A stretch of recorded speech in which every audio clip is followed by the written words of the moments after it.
The topic is the sit-in movement, and of course we're talking to Attorney Blackshear in reference to not only the sit-in movement, but in reference to the civil rights movement itself. Let's continue where we left off last time, Attorney Blackshear. What I was saying is that I remember when we were in Dennis Grill and asked to leave, and we refused to leave, and they called Metro Atlanta Police Department. And I remember this detective named Captain Little, never forget him. And during those days, they had the wagon and things of this type, and it was controversial and noteworthy, so a lot of TV cameras and so forth. And I was one of the soldiers. I was not a leader. I was just a member. I was just a freshman in college. And so they carried us down and put us in the bullpen, and they didn't quite know what to do with us. And so they put us on some kind of quick bond of $100. All you had to do was pay $10 and bond yourself out, but we refused to do it.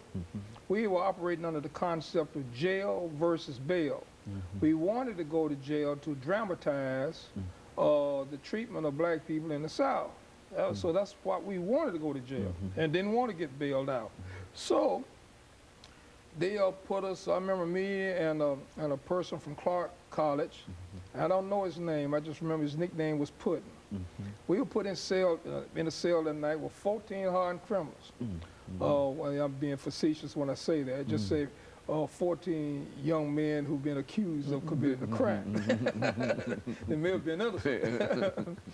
And we ended up socializing them. We started increasing their consciousness. They were basically illiterate. We were writing letters for them, and they were interested in all of what we were doing because notwithstanding their lack of education and notwithstanding their confrontation with the criminal justice system, they were black themselves and they understood what we were doing. So we were perceived to be heroes for them.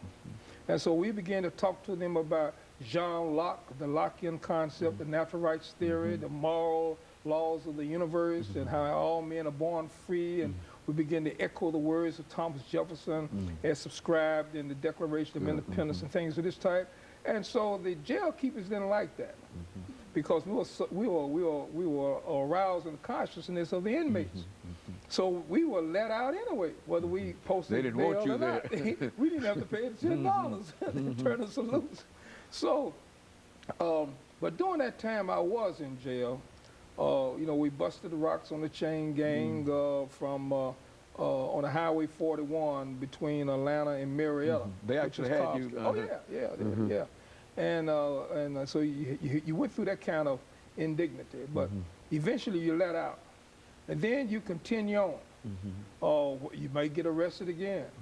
And so we were all being coordinated by this organization called SNCC, Student Nonviolent Coordinating Committee. Every college, Tennessee State, Morehouse, all the colleges had the little individual student organizational groups that were doing it. You needed one big national organization to coordinate these efforts. And that's why SNCC was formed, out of the necessity to do that. And so Julian Bond, as I said, became the director of communications, and John Lewis became the chairman in 1963. Now, I'll tell you why this is important. You remember the March on Washington, and we pretty much center our attention on the Martin Luther King speech. I have a dream. I have a dream in Washington. But see, those who lived during that period know that there were a lot of speeches being made that day.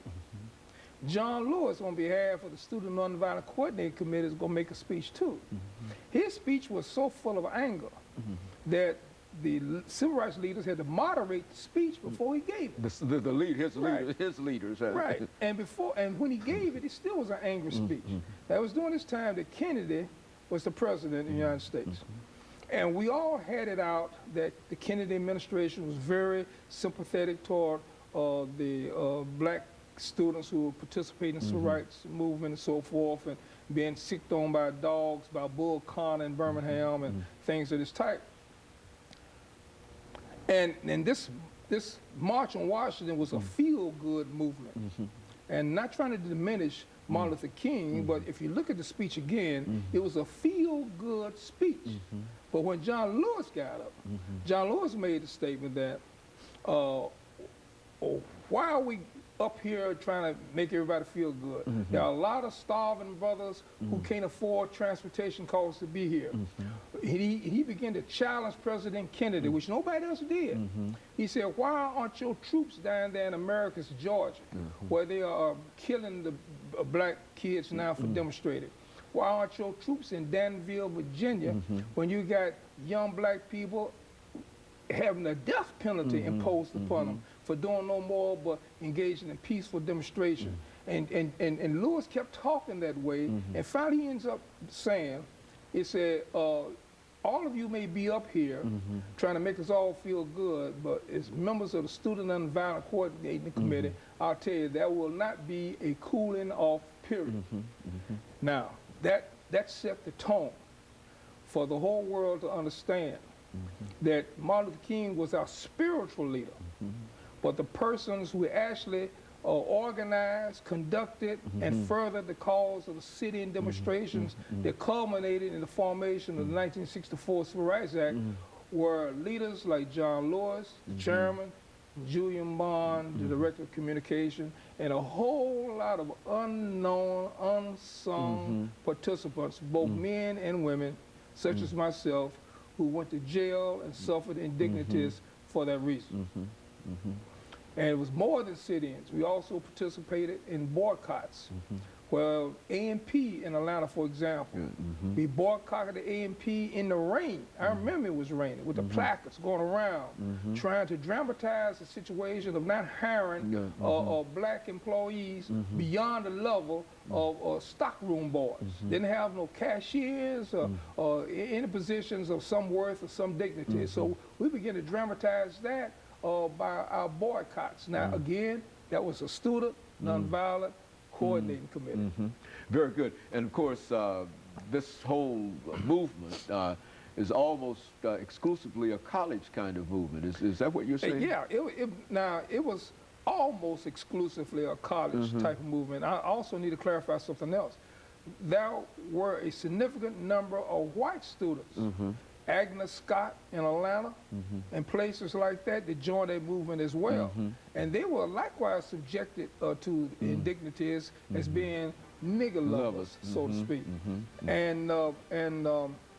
So that needs, and then also high school students and were of course, part of this. let us have this commercial break, and then we'll get back and we'll allow you to continue that. And we'll be back with our audience following this very, very short commercial break.